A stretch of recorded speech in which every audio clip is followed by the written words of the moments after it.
আজ দুপুরের আয়োজনে কে ছিল, কিভাবে কি করা হয়েছিল সবকিছু নিয়ে থাকছে আজকের এই ব্লগে। সো স্কিপ না করে দেখতে থাকুন, আশা করি ভালো লাগবে। আসসালামু আলাইকুম, hello everyone, welcome to my new blog. প্রায় অনেকদিন পর আবারও একটা লাঞ্চ ব্লগ নিয়ে আপনাদের মাঝে চলে এলাম। আজকের আইটেমটি হচ্ছে লটপটি রান্না।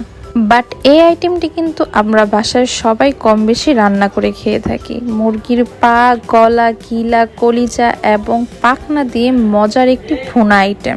অনেকেই কিন্তু বলে থাকে এই রান্নাটাকে মুরগির গিলা কলিজা ভুনা, কিন্তু আমাদের অঞ্চলে এইটাকে বলে থাকে লটপটি।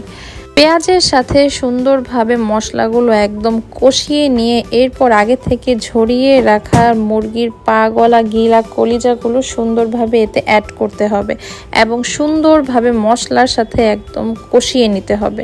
এই আইটেমটা যত বেশি কষানো যায় তত বেশি মজা লাগে খেতে। এই দিন আব্বু অনেকগুলো মুরগি এনেছিল, দ্যাটস ওয়াই সেই মুরগি থেকে কিন্তু আজকের এই লটপটি রান্নাটা হয়ে গেছে। আপনারা কে কে এভাবে রান্না করে খেয়ে থাকেন অবশ্যই কমেন্টে জানাতে পারেন। কিন্তু এবার চলে আসি অন্য একটি রেসিপিতে। আমাদের ছাদের এই পাঁচমিশালি শাক আজকে রান্না করা হচ্ছে।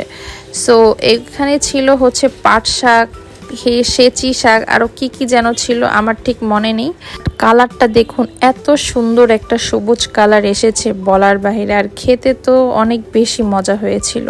কেন জানি গাছের কোনো কিছু খেতে বা নিজের ছাদের কোনো কিছু খেতে কেন জানি একটা অদ্ভুত রকম স্বাদের মাঝে যোগ হয়ে যার খুব ভালো লাগে খেতে। সাথে ছিল এই আমডাল, আর এখন যেই গরম পড়েছে আমডাল দিয়ে ভাত খেতে কিন্তু বেশ শান্তি শান্তি লাগে।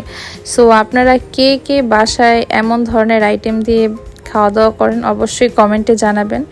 আজ এই পর্যন্তই, দেখা হচ্ছে নতুন কোনো ব্লগে। ততক্ষণ পর্যন্ত ভালো থাকবেন, সুস্থ থাকবেন এবং আমার চ্যানেলে লাইক কমেন্ট করে অবশ্যই পাশে থাকবেন। ধন্যবাদ, আল্লাহ হাফেজ।